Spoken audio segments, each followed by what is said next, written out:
Well, hello, wealthy women. I have a brilliant interview today. This one is something special. You're going to be so energized and ready to just do things like you've never thought to do them after meeting this beautiful woman named Peggy. So, rather than give you all the details, I'm going to turn it over to her right now. And she is just a ball of fire, energy through the roof, adorable and fabulous in so many ways. And she's got, a huge heart and a big mission. And I really would like for her to introduce herself to you and get to know her. And you're going to love this interview and be so inspired. So, Peggy, take it away. You are hired. Thank you so much for having me. I think I'm going to start right off the gate by just first of all thanking you to recognize any energy, right? We all, whether it's negative or positive, we have to hang out with like-minded people, and I just appreciate that you can see my passion in my that's just how I live my life. I'm too old now to do what I don't want to do. So, Amen. right? But thank you that Mhm. you can see that because I've been doing health and wellness I've been in the health and wellness industry for about 35 years. And I can say that before we knew what the word coaching was or what even nutrition was back in the day or fitness, I knew it had something to do with behavior and mindset. I knew that I could teach people how to eat and be healthy and quality of life, all that stuff. But I knew it was going to start with mindset really early on. So for decades, no matter what my real job was, I always had this side job of nutrition or exercise or some sort of coaching, whether I was in the medical field working, running medical clinics or whatever I was doing. And over the years, after 25 years in corporate America, and trying to, even as a worksite wellness coordinator, I feel like I spent so much of my time running from upper management to what I always called our workers, the widget makers, the little minions per se. I mean, trying to get them to understand. Do you know why the revolving door is there? Because they're not happy. Would you like to retain them and save it? And I spent so much time after decades, I decided to go off on my own. I got a little bit of a rebel and ran away from corporate America. Told my grown children, I'm going to live where I want to live, do what I want to do. You can come see me. I kind of just did that whole woman thing that we Love can, it. right? Love Stand up for that. our freaking Empower. selves. Yes. And I left everything and started all by myself. And it took about a year or two after coaching virtually, doing some wellness retreats, things like that. It took about a year before I realized I really wanted to create a tool to help people understand. Because if you go home from a boot camp, if you go home from the gym, if you have a relationship that ends, it's still all about you. You're there. That's the commonality. So how do you balance and figure that out? And I really think that the world is sick and tired of to-dos and self-help books. We got to go here, take responsibility, figure out where we are, and then fix those holes. So I created All Things Wellness is what my business is now. Allthingswellness.com. You can find things there. All Things Wellness Coach, my radio show, all of those things, because it is all about all things. So really what I want the listeners to hear today is, even though I started working for others like we all do, and many people became entrepreneurs, it's still all about that connection, that all things. So heart, spirit, mind, and body is the four quadrants of my trademarked wheel, All Things Wellness wheel. So metaphorically, I want you guys to think about a wheel rolling along, or if you back out of the driveway, if there's a puncture in it, like everything stops. You can Yes. go with a slow leak, right, for a little bit and maybe get away with it for a couple of miles, but eventually it stops. So this wheel, and I have a free downloadable on my website, this wheel helps you figure out where are those punctures. Along those spokes, there's 24 spokes. Whether, again, it's a coping skill, emotion, relationships, organization, your body, your spirit, where are you from 0 to 10? Where's that puncture? Because you and I both know you can go to the gym 7 days a week, or you can date somebody 7 days a week, or you can not open your mail 7 days a week. That stuff catches up. Yeah. So, right, it's just like looking Yes. at that slow leak, sitting back and going, I even go to, what's your love language? What's your learning style? Are you right, left brain? What's your chronotype? Because it's, girl, you All came really in the world you can't, there's an exclamation point at the end of the sentence. My scissors went flying. But you came in the world naked and alone. So, and you're going out that way. And it sounds very selfish, but along the way, you have to become your best self. So, long story long, after starting my business and having a radio show and working with lots of people, I've spun all the way over to now writing. I've always wanted to write, always have written. I wanted to create a platform for stories to get out there because that's how we really connect. You know, if you talk to me about going through a divorce, I'm going to be like, whoa, you know, I get that. I get that. Versus here is a book on how to heal from your divorce. Like, what's the difference, right? Big difference. So about 2 years ago, I started doing the whole compilation book. I'd been a media partner for some authors who had done it, but I've gone off to write. I'm doing an all things wellness book series. So these are books 1 and 2. The third one, Wellness GPS, is being written right now. So we're seeking authors who tell their true and personal story. But what's so interesting about it, there's a little wheel up in the upper right-hand corner that has a number 1. Right. And so book 2 has a number 2. Well, what that wheel is my all things wellness wheel. So the chapters within the book is heart, spirit, mind, and body. And no matter what you write about, you have a home in the book. And then I just am publishing next week. I have to just show you because I just got it. The Boy with the Broken Nose. I saw your Facebook post before. I'm loving this. So I know. And how special. I wrote it 21 years ago. Wow. And I wrote it about my son. And so now that he is a grown man with 2 children, we decided to go back in these children's books that we're going to be writing and say, Tanner, Dad, what's your takeaway with what in the heck you did? And Mom, takeaway. I love that. And we have some prompts in there to help parents, like how to create, let your child tell their emotions and how to build those coping skills. So important. And then the other thing I want to mention is Unsheltered, you guys. I really focused on writing. So if you're a podcaster and you want to chat with me, or if you want to talk to me about blogging or something, it's really Peggy = stories right now. I closed my coaching practice last year to just dedicate everything to telling stories. And the project I'm working on now, amidst all this other fun stuff, is a project called Unsheltered, Voices from the Street. And we are now going out onto the street and getting true and personal stories from those who are homeless, those who have been, those who might know somebody, those that might be an organization such as a soup kitchen that says, I'll tell you what's going on in LA or Rome or Japan. So we're writing that book, and you can see that on the website. And one more shout out to Joe DeMio. Joe DeMio, you guys, he's a 24, you're going to walk away and that's the only thing you're going to remember. I said, Joe DeMio is a 25-year-old man. He's writing the foreword for my Wellness GPS book. He is the 25-year-old man who has the first ever world successful face transplant and dual hand transplant. And he's writing the foreword. And y'all, I have nothing to complain about with what Mr. Joe's been through. Yes. So I just really want to say, first of all, thank you for reaching out to me. And we connected from second one. And sharing these stories is way above me. I'm just vesseling the heck out of it, creating a platform. I'm just flowing this stuff and happy as a lark. Well, wow. I mean, it's just, I told you, everyone, the energy and the mission that this woman is on is mind-blowing to me, because there is just so much inspiration. And, it's just amazing your level of skills. And so you just pour yourself into projects, and you are just going to, if you're going to do it, you're going to do it the right way. I mean, that is the energy that's coming across. And I just love everything that you're saying. This, especially as women, we want this holistic approach. Everything matters. And like you said, one puncture in one part of your life will affect all the other parts. We know that. And health is everything, mental health and the whole 9 yards.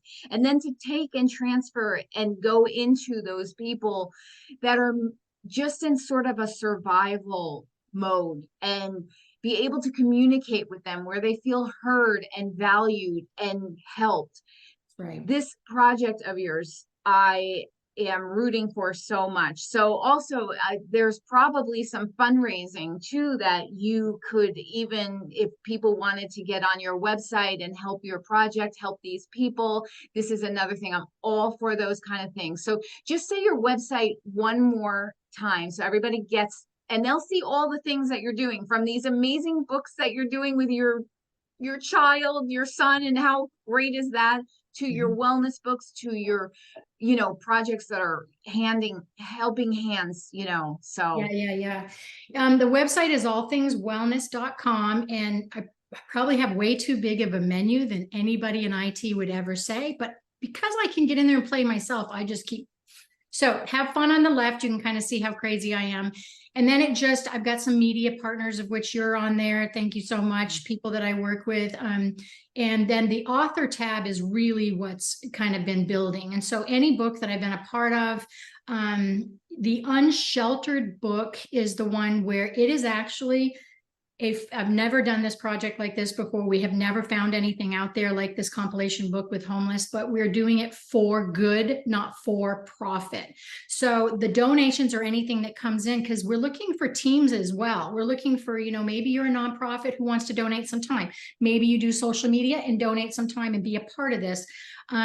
David Barenbaum, who is the Assistant Deputy Secretary of HUD out of DC, is writing the foreword.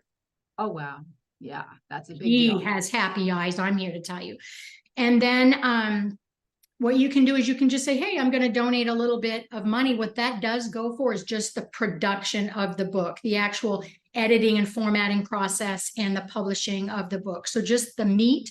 The rest of it, we have a Good Works Foundation that is going to sit back and say, where can we, disperse some of this money? Okay, Tampa's really doing, let's help them. Or again, this is a global effort. So we're working with people in Japan, all over the place. And again, I want to say that, I have a radio show, but if you got a podcast or radio show or print that you want to help us get this out there, living on the streets is dangerous. And there's all these kind of preconceived notions of what that is. They're all drug addicts. They're lazy. They're dirty. And you and I are both a couple of paychecks from being them, or a mother or a sister. And a lot of people get addicted to drugs or in those situations after they become homeless.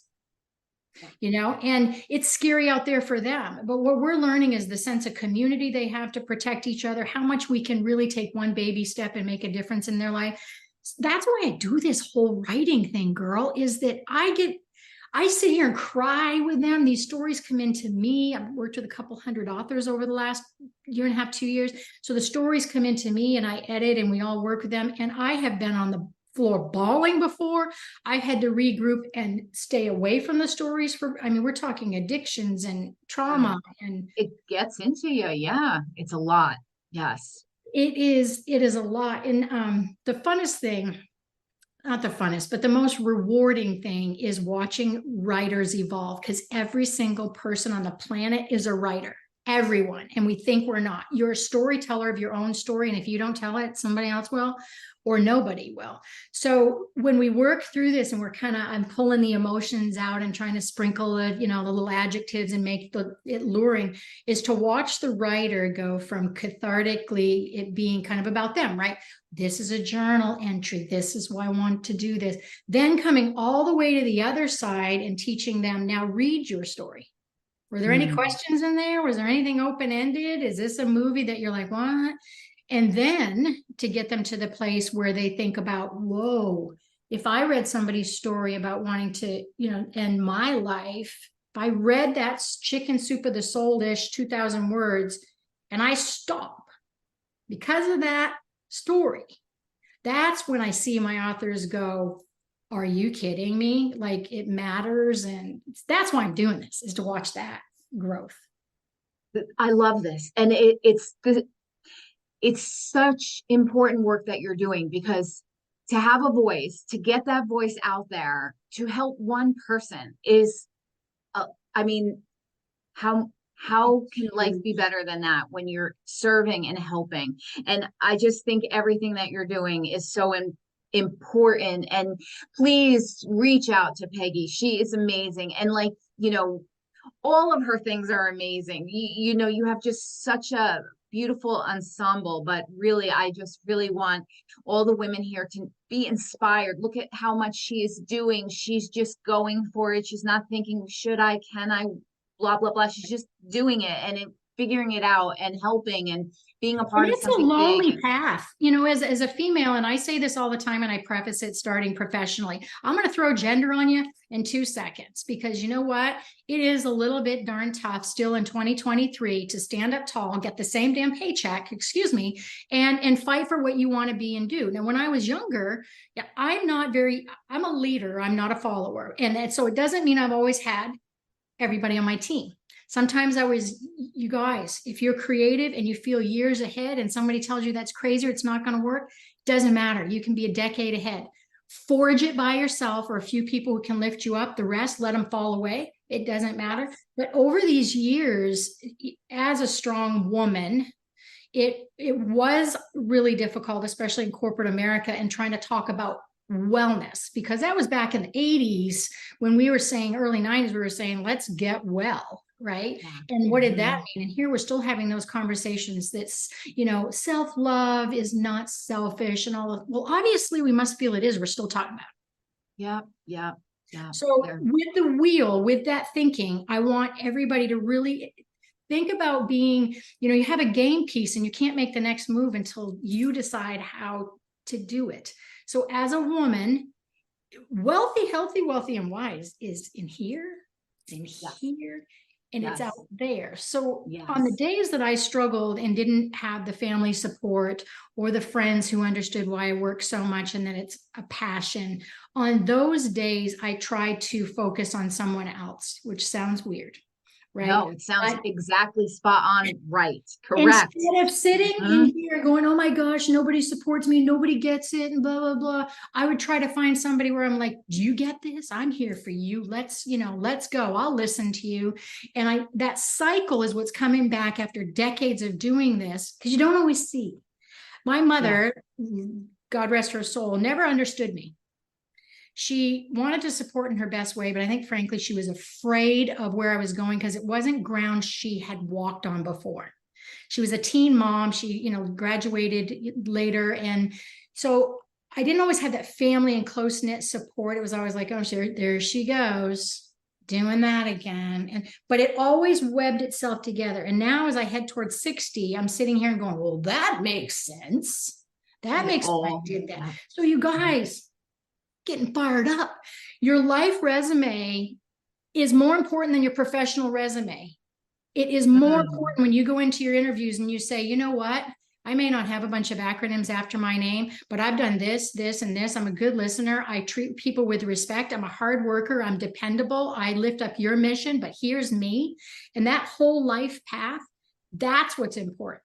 Where you lived, who you were dating, if you went through foreclosure, like that's the meat. That's the meat.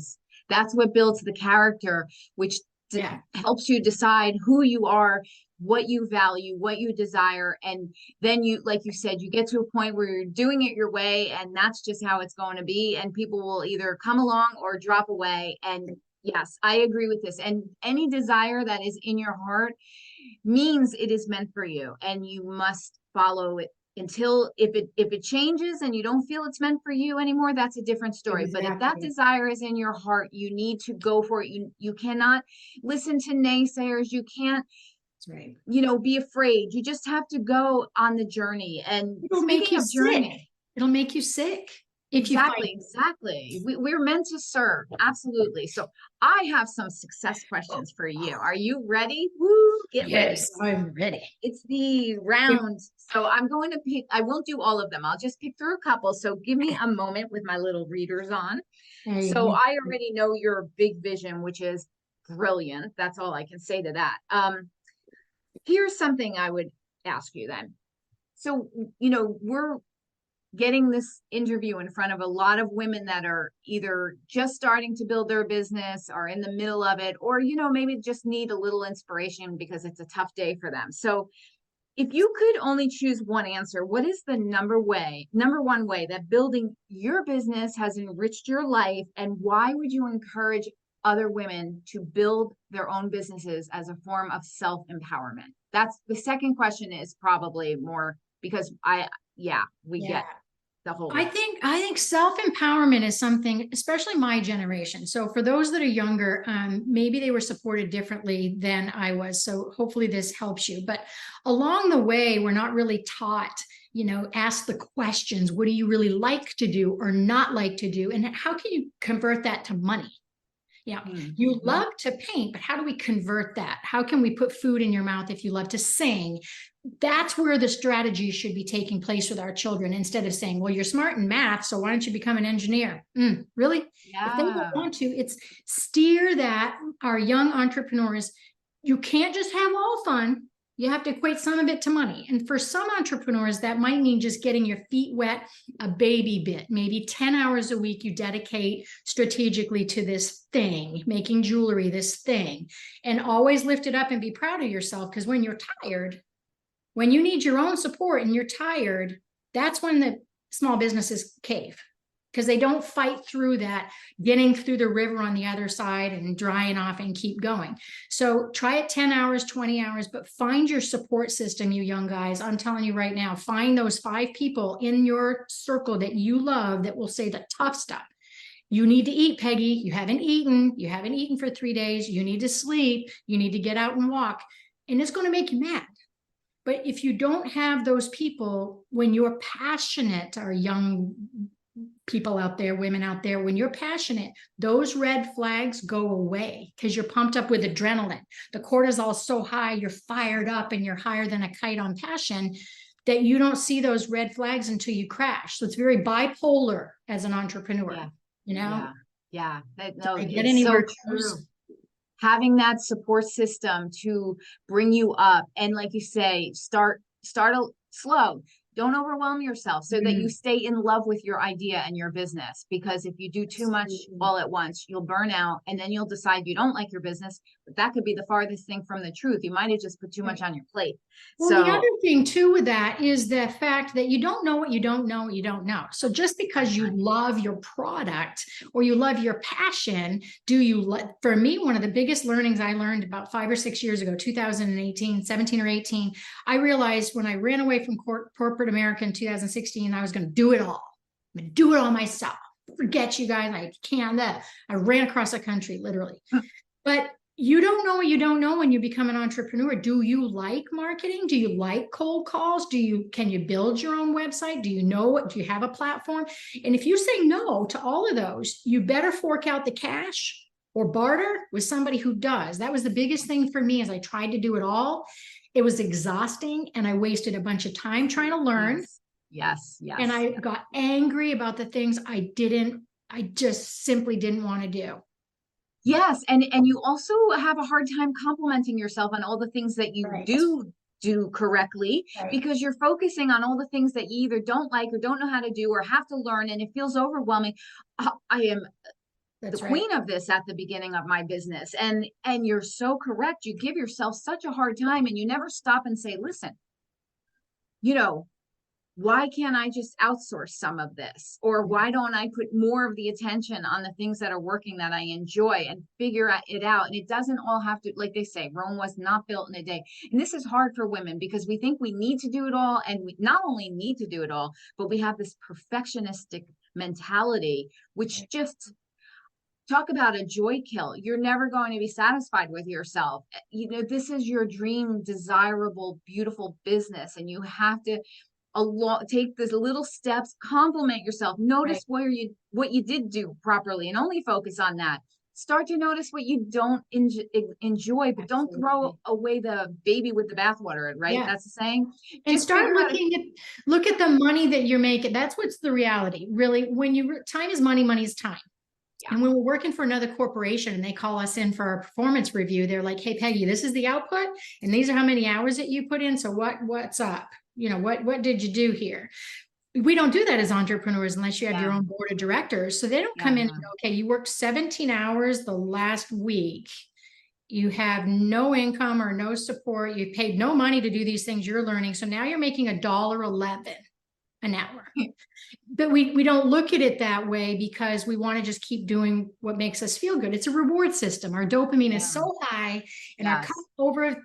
overfloweth that we don't see those holes. But it's teams, it's people. We're not supposed to be alone. You can barter out of the gate, not to death, because that got me in trouble a lot. Yes. You have to Yes. eventually have some Exactly. resources, but you can find a few hours of someone whose passion isn't maybe even their business, but they love making business cards. I don't know, making it up, Exactly. Absolutely. but reach So out to them.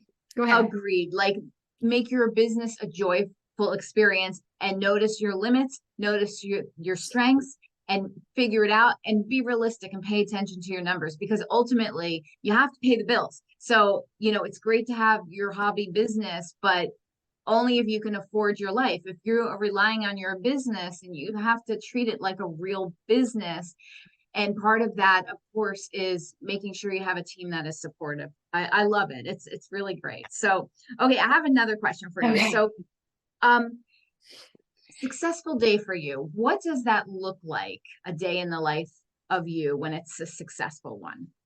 This is I'm sure hard. we're all successful, but say Well, again. this is hard because I'm a self-professed, I'm addicted to mania, right? That's just by nature who I am. Like, I love that feel of like, get stuff done, check it off. I'm a left brainer. And it's just like, so for many years, I would go, oh, that list looks fantastic. I feel good. That was a successful day. It was really hard and still hard. I have no problem admitting the areas I need to improve on.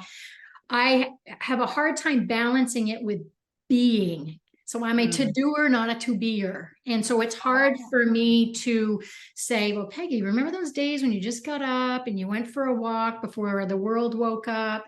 And because it has to be something I can equate it to that's an outcome. So for me, a successful day is at the end of the day where I end it earlier. I started about 4 or 5 years ago.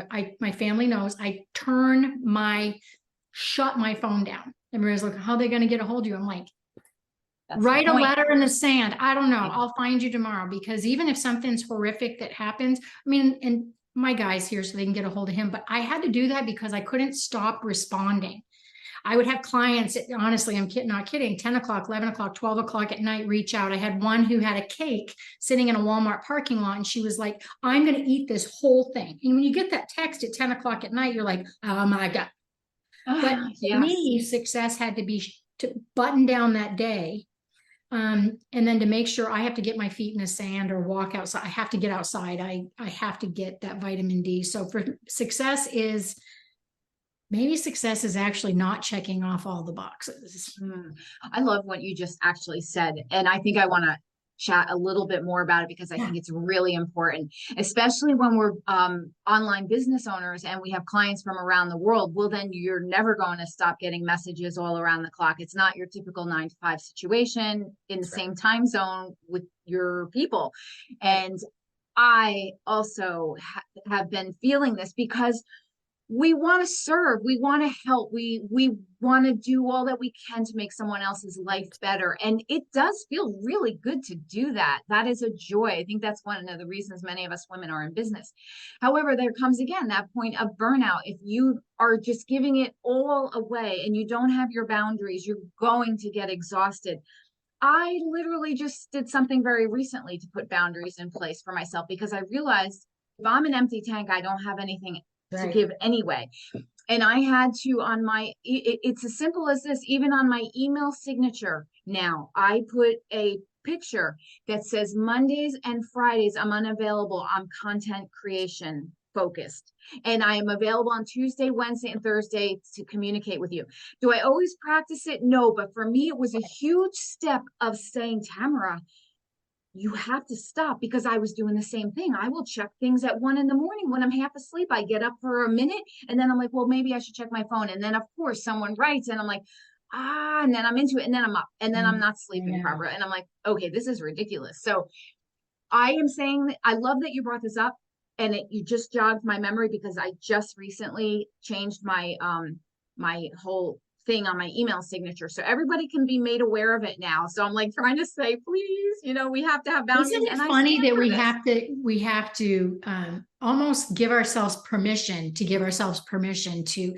And I find people are actually more accepting of it. You know, last year we got hit by Hurricane Ian at my house where I live in Southwest Florida. And we sat through it for 9 hours, 156 miles per hour. And so we were out of power for days, water for days. All of my house was 70% had to be fixed. But here's what the biggest learning is for me. I wrote a blog about 4 things, and it is people after the storm, places after the storm, things after the storm, and animals after the storm, because they are never the same. For me, when I realized that me reaching out to everybody and me over serving did me no good. As I woke up, we didn't know what day we were going to get power. So it was like day 4.5 or whatever it was. And I woke up and I saw that I had power and I'm like, oh my God. And I'm trying to let everybody know. I'm like, okay, Messenger, Facebook, TikTok, what's going on? And I'm counting. And there were 27 people that reached out to see if I was still alive. 27. I sat outside because I'm not this, good job or I need this. I sat outside. I cried for about 35 minutes and I thought, you can't be mad at anybody. You created this all yourself because all these people, and as I gathered information and shared this story, it was affirmed to me is that you always let everybody know everything's fine. You take care of it. You're strong. You don't need anybody. And so in that, they're sitting back and going, phew, she's good, but nobody reaches out. So after that, a year ago, I finally said, if you've got to stop this addiction of overperforming, which probably started at age 5, because if I don't do it for myself and I'm not happy, I'm just going to get sick. In 2017, I was so sick. I had so many manifestations. And as an entrepreneur, you guys all know, if there ain't you, there ain't you, and it's over, the door's closed. So that manifestation, especially autoimmune stuff and illness and infections, I believe are because we're not living our passion and taking care of ourselves. I think that's a manifestation of that. Absolutely. And what you said about how you had to make that, strict line for yourself. I found that too, because here I'm a coach and I'm coaching women to set boundaries for themselves and all the things. And then I was like, well, wait a second. Am I doing it? I'm preaching it, but am I following my own advice? And then it was just like, whoa. And I have to lead by example. Right. And so yes, people, and what you just said, people will appreciate that you put the boundaries in place and that will respect that. And the world doesn't fall apart if you're a little late getting back to somebody. So I'm not that big a deal. That's what I finally realized. I'm not that big a deal. Like no one is dying because I'm not doing whatever. But really, this is an important message for all the women out there because, we're nurturers and caretakers and we have to help right away. No, calm it down, make some boundaries for yourself, take care of yourself. It's a whole oxygen mask situation. Absolutely. Give yourself oxygen first because you can't help anybody else until you're okay. So that's good answer. Okay, let me see what we have. A couple more questions. Sure. I like this one. Okay. Especially for you. I don't even know if you have fear, but how do you deal with fear and doubt? And, a lot of our women here, they get a little nervous to be on Facebook Lives and the thing. So I always like to kind of bring it back to that a lot of the time, because I know that's something we all struggle with, or at least initially when we're starting our businesses and we have to be everywhere and seen. Yeah. Maybe you can share about that part. Make a TikTok channel and get familiar. No.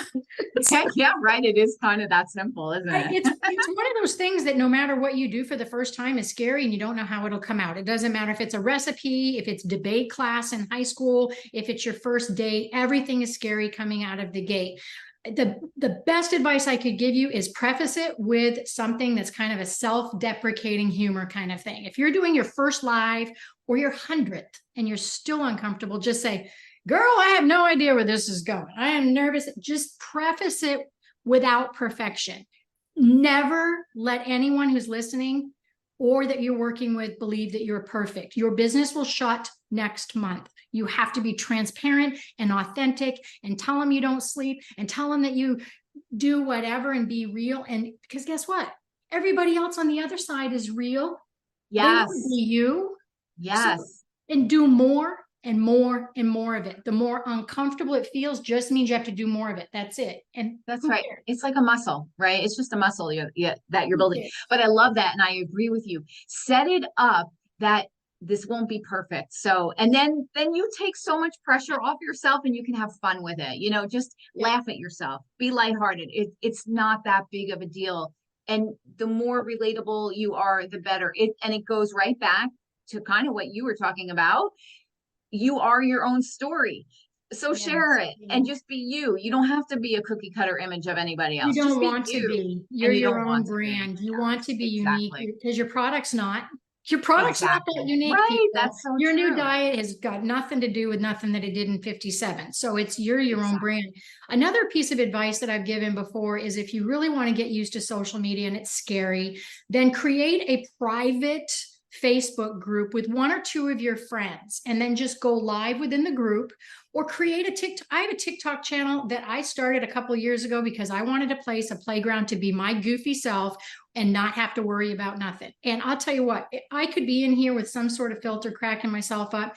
Get familiar with that because usually, Tamara, what it is it's the getting ready to hit the button. It's the technology piece that ramps people up. Just Yes. You know what I started doing? Kind of what you were just saying about just let them know it's not going to be perfect. Mhm. In the beginning, because it's the tech stuff, right? So in the beginning, when I started doing even the interviews, and I would be like, oh, okay, I got to trim it here because I put on my glasses and you could see I'm trying to hit the stop button. Well, this could be an hour of wasted time over trying to trim 20 seconds. I got to the point where my time was too valuable and people are not going to, they're going to get the message of the interview. I don't do it anymore. I don't care if I look funny and you could tell I'm looking around trying to hit the end button. That's relatable. That's real You people stuff. know, And it sets it up for other people to not have to be perfect too. So it is what it is, yeah, right? you bring up a really good point because actually, even in the movies, the B roll is what's the funniest, the bloopers. That's why people they Yes. want to laugh, they want to see the junk, they want to see the things that you would trim. They're going to take more away from that. The B roll is the best part. Before somebody hits record, anything you said on break or during commercial, that's where the meat of the I fun love is. it. I Yeah. love it. Yeah, I don't know if everyone knows this, and I don't know if you'll remember, but if you're reminding me of that, there was some major like newscasting broadcast where there were like the newscasters in the panel, like all and the one reporter didn't realize, I think it was his cat was sitting up there, and this is on live TV, and everybody just starts laughing. It's supposed to be super professional, and the cat's up there in place, and they're like, excuse me, do you know your cat's on camera? And I it's love hysterical. it. It's just like it's okay to make mistakes, be flawed, be real, have fun with it. This is your business, enjoy it, right? And you 100%. don't only enjoy your business when the money comes in or the connections come in, enjoy yourself, getting to know yourself as you develop and in all your little imperfections and perfections and all the things. It's just a nice ride. But okay, So, my very last question yes, for you is a ready. good one because Ready. like you said, you're like really great left brain, get it done, check the to-do list, but you're also so soulful and your mission is so pure at what your connection is about. And this is a big thing for this group, of course. All of us women want to be as inspired and soulful as possible. So the question is, what practices do you suggest for getting in touch with your soul's purpose? What is your suggestion for women that want to get more in touch with themselves? Oh, that's good. Play. Oh, So that sounds what, fun. yeah, what I mean by that is that if we can really figure out what makes us happy. So for 1 week, just look at because I always call it the whites of their eyes. So when you're aligned with your passion, when you wake up at 3 a.m. in the morning thinking about whatever, if it's painting, if that's where your creativity. But when someone leans forward to me and the whites of their eyes show, that body language tells you everything. So if they're coming forward and you're playing and you feel that excitement, stop. Is it because you were writing something, reading something, painting something, cooking it, talking to somebody? Are you introverted, what are you feeling in that? And then expand that. Go on to YouTube and research that. Go in to look at different businesses doing that. Again, making jewelry, whatever it is. Start to imagine it, right? Play, Yes. just like you were a kid being taught T-ball. Yeah. did you end up being a baseball player? Maybe not, but you learned blank. I mean, play different sports, play in business, I right? love this. That was a great actual way to end this interview on the focus of play. I mean, we put all of the pressures and all the to-dos and all of the, the goals and the vision boards and all the things, and they all matter. But sometimes we forget to just play and use our imagination and get to know ourselves and pay attention, like you said, how are we feeling? And that's how you get in touch. And and it goes right back to what I was saying. If there's a desire in your heart, you don't have to question it. It's meant for you. Mhm. It's meant for you. That's it. So I don't think we could close out this interview any better than that, with some play and passion and purpose. Play, passion, and purpose. So, Perfect. okay, before we close this out, share once again your website, because I really want people to get a chance to get to know you more, check out what you got going on. Absolutely. Go play on my website, allthingswellness.com, or you can reach me at Peggy at allthingswellness.com. You can email me. I'm across social media. I've got my link tree out there. So reach out and let me help you, because that's what gets, I'm a vessel right now. Tell me your story. Let's figure out how to get it out there. Love it. Love it. Well, thank you so much, Peggy. And women, I told you this would be an energetic, invigorating, inspiring. I don't have enough adjectives to describe how fabulous this is. I knew this was going to be a experience. So I'm so thankful for you sharing. And yeah, it's just been such a pleasure. So, all right. Well, wealthy women, I will see you next Wednesday for another success story interview being shared. So just remember, be inspired, go for your dreams, keep going, build a community for yourself, and don't do all of it all at once. Take your time, set your boundaries, enjoy the experience, because this is your dream life that you're creating. And the dream isn't a place you arrive at, it's the entire journey. So make sure the journey is good. And that's all for now. So see you next time, hearts. Bye. I love it. Bye. Bye. Okay, let me just